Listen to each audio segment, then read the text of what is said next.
I think that transport is critical to Africa's economic transformation, to achieve all the objectives that African leaders have set, whether it's promoting regional integration, industrial development, whatever you want to do, structural transformation, infrastructure is key.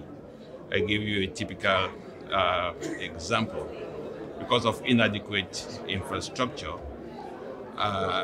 trade transactions are extremely expensive on the continent. And if we cannot produce at a competitive rate, I think the challenge of regional integration is going to be critical, because we risk having a situation where products that are produced elsewhere in the world are less expensive than what we produce on the continent. And I think that is why we are pleased at ECA that we have regional infrastructure development programs, like the Program for Infrastructure Development in Africa, where the bulk of the projects are in the transport sector. But we are worried that the rate of implementation of these projects is very slow for several reasons. One, we still don't have bankable projects, and this is also related to lack of finance to implement this project. There's also an issue of inadequate institutional frameworks to implement this project.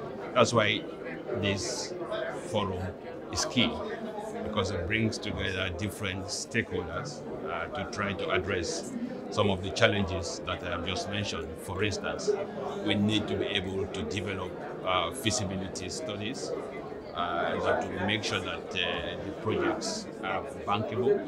It's only when we have bankable projects that we will be able to attract the necessary finance that the African Development Bank has estimated to be between anywhere from 90 to 160 billion a year. So this forum is a critical platform to bring stakeholders that can work with project owners on the continent, on the one hand, to develop the feasibility studies to a bankable level. We have 169 projects that have been approved by African heads of states to be implemented by 2030. So by 2030, I want to see these projects implemented. The cost of implementing this project is estimated at 169 billion. And I think that the African Development Bank has a critical role to play. It's good that the African Development Bank has the PILA project implementing facility. We hope to see that a lot more African projects are prepared.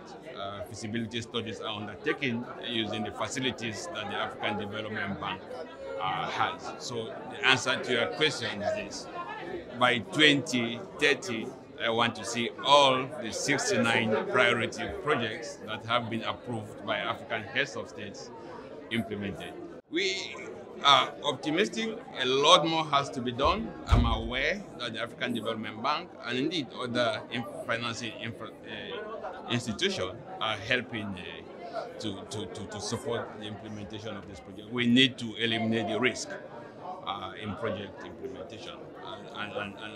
And this is what will crowd in the private sector to invest. And when I say eliminate the risk, what am I talking about?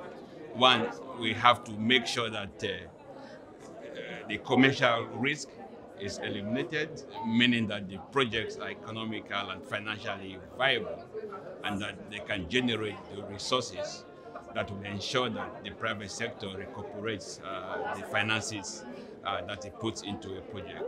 Second, we have to eliminate the political risk.